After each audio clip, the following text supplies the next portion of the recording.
Баршаңызға сәлем, менің каналыма қош келдіңіздер. Егер де сіз әлі менің каналыма тіркелмеген болсаңыздар, тіркелуді ұмытпаңыздар. Бүгін біз сіздермен осындай өте керемет қазан кебап тағамын жасаймыз. Ал кеттік. Ең алдымен мен сияқты осылай керекті заттарды дайындап қойыңыз және оларды мариновать етуге көшеміз. Ал кеттік. Ең алдымен сырты тазаланған кішкентай майда картошканы қолданасыз. Картошка үлкен болса ештеңе етпейді, ортасынан бір бөлсеңіз жеткілікті. Және картошкаларды осылай үстінен өзіңізге ұнайтын приправаларды, китайский туз қосқаныңыз жөн. Китайский туз өте керемет дәм береді. Және оның үстінен китайский туз, кәдімгі өзіміздің тұз және басқа да приправаларды қолдансаңыз болады. Және осындай зірәні қолданыңыз. Осылайша картошка мариновать етіп аламыз және алдын ала дайындалған турап қойғанмын мен етті. Осылайша етке де керекті приправаларды қосып араластырып дайындаңыз. Негізі етте кішкентай сүйекті қапыртқаларды қолданған дұрыс, бірақ менде ондай болмағандықтан мен осындай жай ғана еттің түрін қолдандым. Сіз осылай приправа сүртіп, картошкамен етке дайындап, бір минимум жарты сағатқа шетке қойып қойыңыз. Жарты сағаттан кейін оны қуыруға көшеміз. Бірінші қазанға осылай жарты майды сәл көптеу етіп салып алыңыз және осыған салып еттерді қуыруыңыз қажет болады.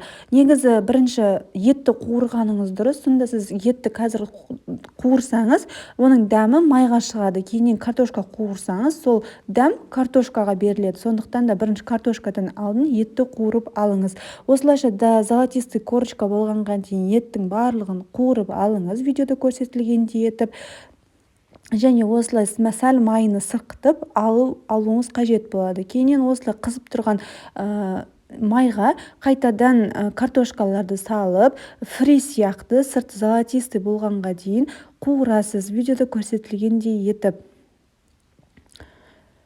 Осылай видеода сияқты ол қуырылу қажет болады. Сонда сырты өте әдемі болып, золотистый корочка болып, кейін формасын жақсы ұстайтындай болады. Бірақ оның іші піспейді, тек қана сырты ғана осылай болуы қажет болады.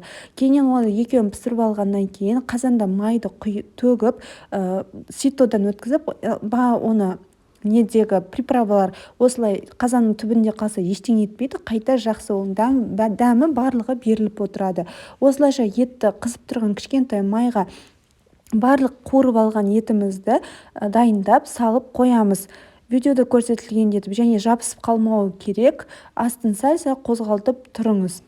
Және оның үстінен осындай пияз, чеснок салуыңыз қажет болады.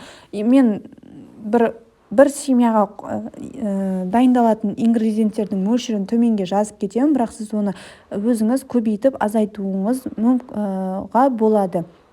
Осылайша еттің үстінен картошканы саламыз, реттеп қойып, және оның үстінен аз мөлшерде су құюымыз қажет болады. Суды көп құймаңыз.